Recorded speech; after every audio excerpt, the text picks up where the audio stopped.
안녕하세요, 여러분. 오늘은 시카고 부동산 투자에 대해 한 번에 정리해보는 시간을 가져보려고 합니다. 고금리 시대에 접어든 지금 어떤 유형의 부동산에 투자해야 될지, 또 언제가 진짜 좋은 타이밍일지를 고민하시는 분들 많으시죠? 그런 분들을 위해 오늘은 다음 세 가지 포인트를 중심으로 꿀팁을 나눠보겠습니다. 첫 번째, 콘도, 멀티패밀리, 단독주택, 어디에 투자해야 될까? 시카고는 다양한 건물 유형이 공존하는 도시입니다. 투자자들이 자주 고민하는 그런 대표적인 세 가지 유형, 콘도, 멀티패밀리, 2-4 유닛, 단독주택, 각각의 특징과 수익 구조, 장단점을 한번 비교해 볼게요. 첫 번째, 콘도 투자. 장점은 유지 관리가 비교적 간편하고요. 외부 유지 보수는 HOA 관리사무소에서 책임지고 눈 치우기, 건물 외벽 수리, 공용 공간 청소 등에서 자유롭고요. 단점은 이제 HOA 비용이 매달 나가고 특히 렌트 제한, 렌털 캡이 있는 경우 임대가 어렵습니다. 어떤 빌딩은 전체 유닛 중에 일정 비율만 임대할 수 있도록 제한되어 있어 입주 전에 반드시 확인이 필요하고요. 부업으로 임대를 시작하려는 그런 바쁜 직장인 또는 처음 투자하는 분들에게 적합하다고 볼 수 있고요. 두 번째, 멀티패밀리 2-4 유닛 투자. 여러 유닛에서 렌트 수익이 발생하므로 공실 리스크가 분산되고요. 특히 한 유닛에 거주하면서 나머지를 임대하는 하우스 해킹 전략이 유효한데요.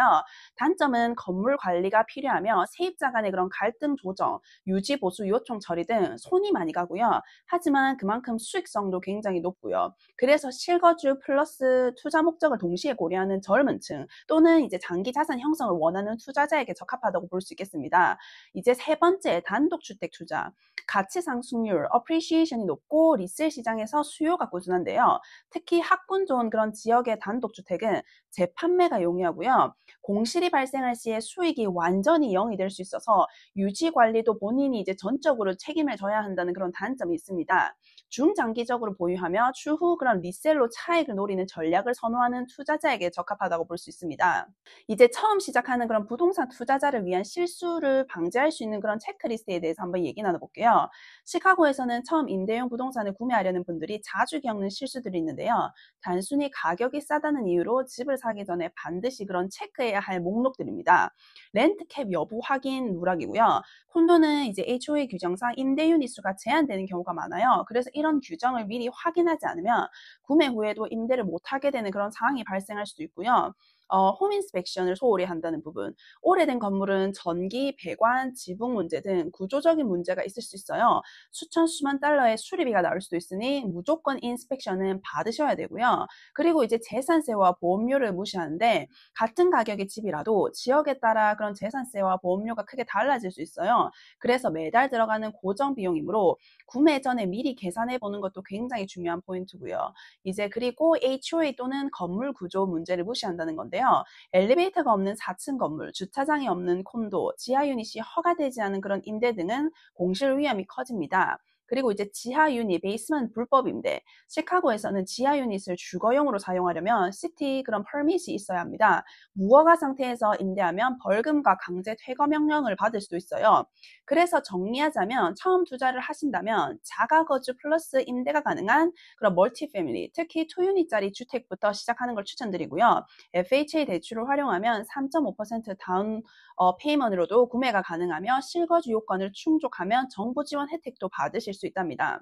시카고 부동산 이제 지금이 기회일까 기다려야 할까 많은 분들이 이제 물어보시는데요. 지금은 금리도 높은데 기다렸다 사는 게 낫지 않나요? 이렇게 물어보시는데 정답은 한마디로 타이밍보다는 전략이라고 말씀드리고 싶어요. 왜냐하면 지금이 진짜로 나쁜 시기인지 아니면 준비된 사람에게 기회인지 사람마다 다르기 때문이에요. 현재 이제 2025년 기준 모기지 금리가 평균 6.5에서 7%를 왔다 갔다 하는데 팬데믹 이후에 그런 급등보다는 완화된 속도지만 여전히 우상향이고요.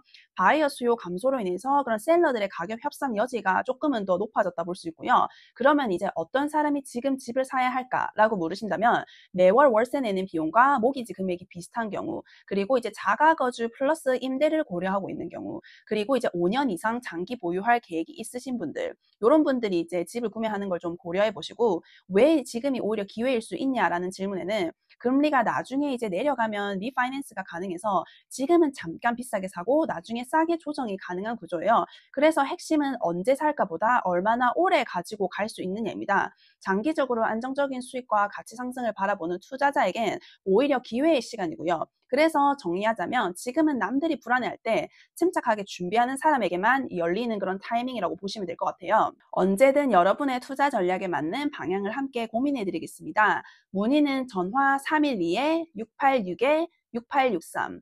312-686-6863 또는 문자, 카카오톡으로 편안하게 연락주세요. 오늘 이 방송이 여러분의 투자 여정에 도움이 되기를 바라며 다음 시간에 더 좋은 정보로 찾아오겠습니다. 감사합니다.